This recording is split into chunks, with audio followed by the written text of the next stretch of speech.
Sa dinami-dami ng issue tungkol sa relasyon ni Bea Alonzo at ni Vincent Ko, finally ay natuloy na ang kasal ng dalawa sa isang civil rights.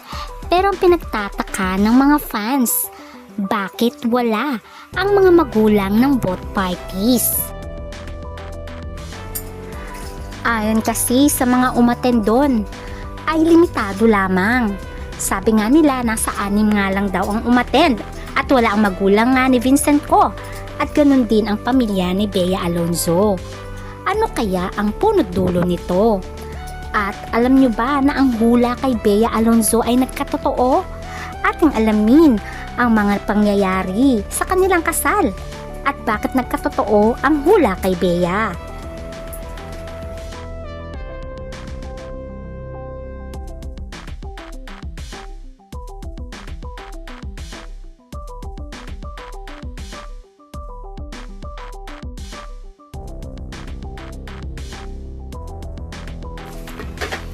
Isa sa maituturing na A-lister, si Bea Alonzo. Versatile actress, marami nang napatunayan sa mundo ng showbiz. Marami ng awards, kaya nga tinawag siyang queen.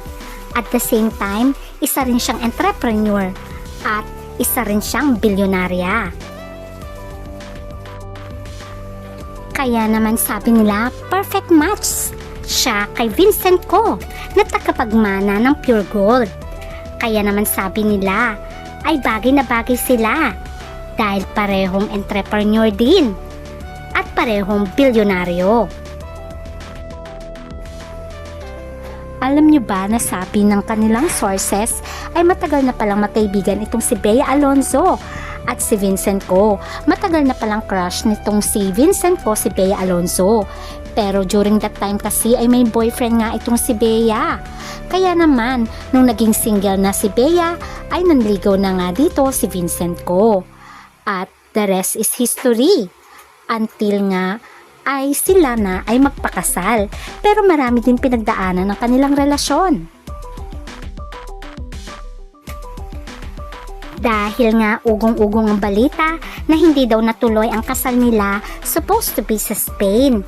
At dahil nga daw sa prenup agreement na hindi nagustuhan ni Bea, kaya hindi niya na nga ito pinirmahan. At naibalita nga rin na nagkaroon nga ng marriage bans itong si Bea Alonzo at Vincent Ko in-announce sa isang church sa Maynila. Kaya confirm nga na ikakasal ang dalawa. Pero dapat ikakasal nga muna sila sa Spain at susunod nga sa Maynila. Kaso nga dahil nga sa issue ng prenup ay hindi natuloy ang kasal. Alam naman kasi natin na may lahing Chinese itong si Vincent Ko. At isa sa pinakamayaman sa Pilipinas ang kanyang pamilya.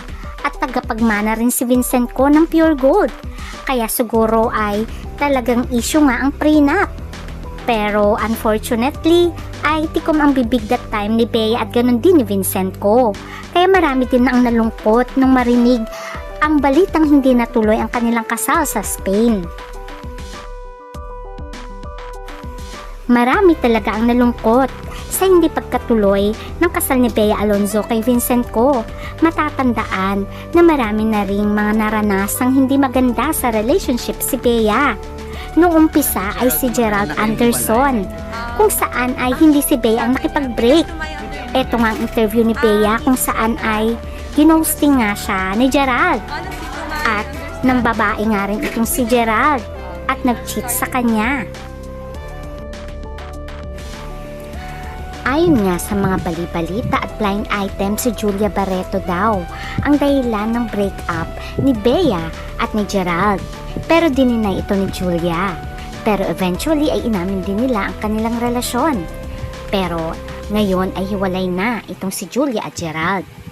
After naman ni Gerald ay naging karelasyon niya nga itong si Dominic Roque.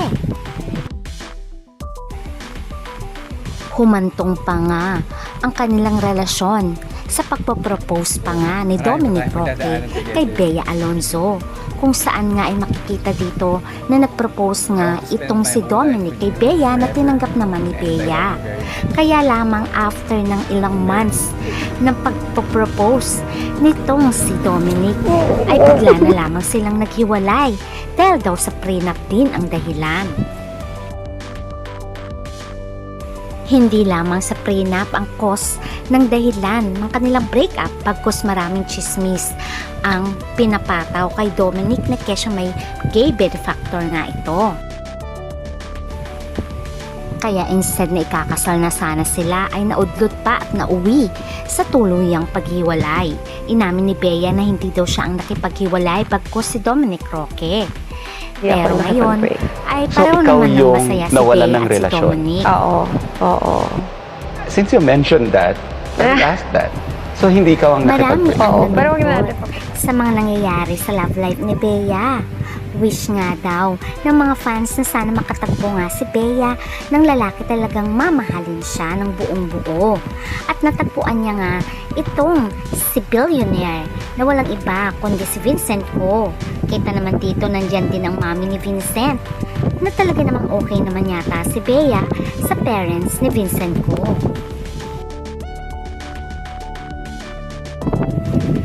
Pero marami ang naging masaya, especially nang pinalitang magpapakasal na nga si Bea. Pero marami din nalungkot nang sinabi rin sa bali-balita na hindi natuloy ang kasal ni Bea at Vincent Ko, kung saan ay in-announce pa nga nila noon ang kanilang marriage ban sa isang church sa Maynila. First bans for Ferdinand Vincent P. Co., 44 years old, son of Lucio L. Co. and Susan C. P., who will be married to Philbert Angeli Escalante Ranolio, 38 years old. O, diba in-announce na nga sa simbahan ang kanilang marriage bans. Kaya lang ay hindi nga natuloy ang kanilang kasal na dapat ay mauuna nga ang kasal nila sa ibang bansa sa Spain. Kaya naman marami ang nalungkot at may mga bali-balita pa ngang tuluyan ng naghiwalay si Vincent Ko at si Bea Alonzo. Sa kasagsagan ng issue na hindi natuloy ang kasal ni Bea, ay tikom ang bibig ni Bea at patuloy lamang ito sa kanyang showbiz career at pagsushoot ng bago niyang teleserye. Samantalang si Vincent Ko ay tahimik din at walang sinasabi. Kaya naman marami ang na-surprise. At the same time, naging masaya sa pagpapakasal ni Bea Alonzo at ni Vincent Ko sa Makati. Ikinasal sila via civil rights kung saan ang nagpakasal sa kanila ay si Mayor Nancy Binay ng Makati. At kinanap nga ito noong July 13, 2026 around 7 p.m. Ayon nga sa sources ay napaka-intimate ng wedding. Ilang tao lamang ang nandun, around 6 people. At wala nga rin ang mga parents ng bride and groom. Ayon pa nga sa balita ay kokonti lamang ang witness, around 6 people. Mostly pa nga doon ay co-partner ni Bea sa kanyang negosyong The Bash, which is makikita dito sa larawan ang witness na nasa likod nila Bea at Vincent. Pero ang pinagtataka ng lahat, bakit wala ang pamilya ni Bea Alonzo? At ganun din nga ang pamilya ni Vincent Ko. Siguro ayon sa netizens, ay pinaglaban talaga ni Vincent Ko si Bea sa kanyang mga magulang. Dahil nga dito nga sa balita noon, tungkol sa prenuptial agreement. Kaya sinekreto na lang nila ang kanilang pagpapakasal. Total naman, ay nasa tamang edad na sila at sobra-sobra pa nga sa tamang edad.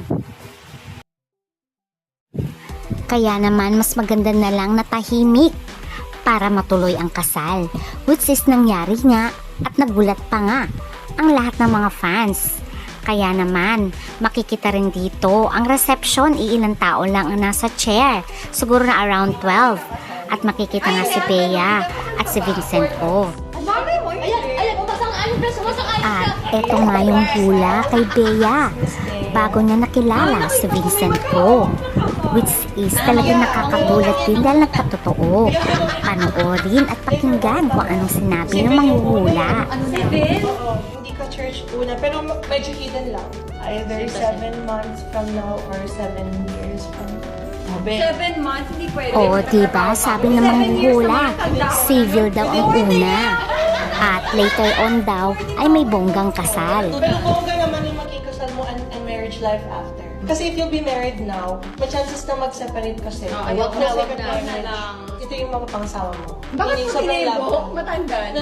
Mature na kasi siya. Mature siya mag-isip. And love niya is true. Tapos, it's a good start. O, diba? Nagkatotoong hula sa kanya na matured mag-isip ang mapapangasawa niya at civil rights. At sana ay magkatotoo din na magkakaroon siya ng 2 anak, isang babae at isang lalaki. One girl and one boy. Handa mo yan, Kaya naman maraming fans ang masaya kay Bea Alonzo dahil finally ang idinadasal niya talaga na magkaroon sana din siya na one day ng pamilya ay nagkatotoo na. Siyempre, best wishes sa kanilang dalawa. Hoping na sila ay magsasama forever at sana matupad nga din ang hiling nila na magkaroon ng mga anak. At itong ating aabangan hanggang sa muli. Bye!